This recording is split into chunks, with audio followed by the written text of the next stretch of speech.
Guys IPL 2025 match number 49 Chennai super Kings versus Punjab Kings. ఈ రెండు teams మధ్య ఒక థ్రిల్లింగ్ మ్యాచ్ అయితే ఉండబోతోంది. అంటే సిఎస్కే టీమ్ కి ఇది ఒక రివెంజ్ మ్యాచ్ కూడా. చెన్నై సూపర్ కింగ్స్ ఈ సీజన్ లో ఇప్పటి వరకు టోటల్ గా 9 మ్యాచెస్ ఆడింది. అందులో ఆ టీం కేవలం రెండింటిలోనే విజయం సాధించి పాయింట్ల పట్టికలో అట్టడుగున ఉంది. రుతురాజ్ గైక్వాడ్ నేతృత్వంలో ఎన్నో ఆశలతో వచ్చిన ఈ జట్టు విఫలం అవుతూనే ఉంది. అతనికి ఇంజురీ అయ్యి ఈ సీజన్ నుంచి అతను బయటకు వెళ్లినా ధోని జట్టును ముందుకు నడిపిస్తాడనుకుంటే అది కూడా జరగలేదు. ఈ సీజన్ ను విజయంతో ప్రారంభించిన ఈ జట్టు వరుస ఓటముల బాట పట్టింది. 6వ ట్రోఫీ లోడింగ్ అనుకున్న ఫ్యాన్స్ అందరినీ నిరాశపరిచింది. మరోవైపు ట్రోఫీయే కలగా పెట్టుకున్న పంజాబ్ కింగ్స్ కూడా ఈ సీజన్ లో 9 మ్యాచెస్ ఆడింది.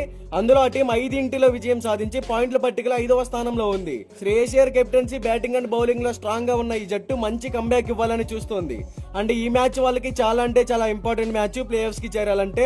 అయితే ఈ రెండు టీమ్స్ ఈ సీజన్ లో ఒకసారి తలబడ్డాయి ములన్పూర్ లో. ఆ మ్యాచ్ లో పంజాబ్ టాస్ గెలిచి బ్యాటింగ్ ఎంచుకొని ప్రియాంచార్య అజేయమైన సెంచరీతో 220 పరుగుల టార్గెట్ ని సిఎస్కే కి ఇచ్చారు.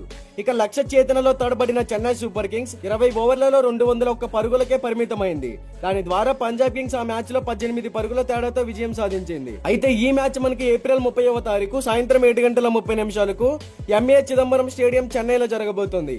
చిదంబరం స్టేడియం పిచ్ రిపోర్ట్ గురించి మాట్లాడుకుంటే, ఈ చపాక్ పిచ్ అనేది సాంప్రదాయంగా స్పిన్నర్లకు అడ్వాంటేజ్ గా ఉంటుంది. పిచ్ స్లో అయ్యే కొద్దీ మ్యాచ్ పురోగమిస్తున్నప్పుడు పరిస్థితులు వారికి అనుకూలంగా ఉంటాయి. అలాగే డ్యూ ఫ్యాక్టర్ కూడా ఇక్కడ ప్రభావం చూపుతుంది. ఈ సీజన్ లో ఇక్కడ 5 మ్యాచెస్ ఆడితే అందులో ముందుగా బౌలింగ్ చేసిన టీమ్స్ 3 టైమ్స్ విన్ అయ్యాయి.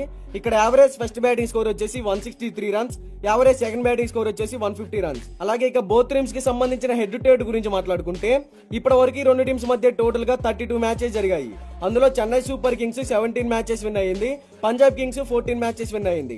ఒక మ్యాచ్ అయితే టై అయ్యింది. ఇక ఈ ఇరు జట్లకి సంబంధించిన ప్లేయింగ్ 11 గురించి మాట్లాడుకుంటే, Chennai super kings playing 11 Shaik Rasheed, Ayush Mhatre, Deepak Hooda, Sam Curran, Ravindra Jadeja, Dewald Brevis, Shivam Dube, MS Dhoni, Noor Ahmad, Khaleel Ahmed, Matheesha Pathirana, impact player గా Ravichandran Ashwin. Punjab kings playing 11 Priyansh Arya, Prabhsimran Singh, Shreyas Iyer, Josh Inglis, Nehal Wadhera, Shashank Singh, Glenn Maxwell, Azmatullah Omarzai, Marco Jansen, Arshdeep Singh, Yuzvendra Chahal, impact player గా హర్ప్రీత్ బ్రార్. మరి ఈ రెండు టీమ్స్ లో ఏ టీం గెలుస్తుంది అని మీరు అనుకుంటున్నారో కామెంట్ చేయండి.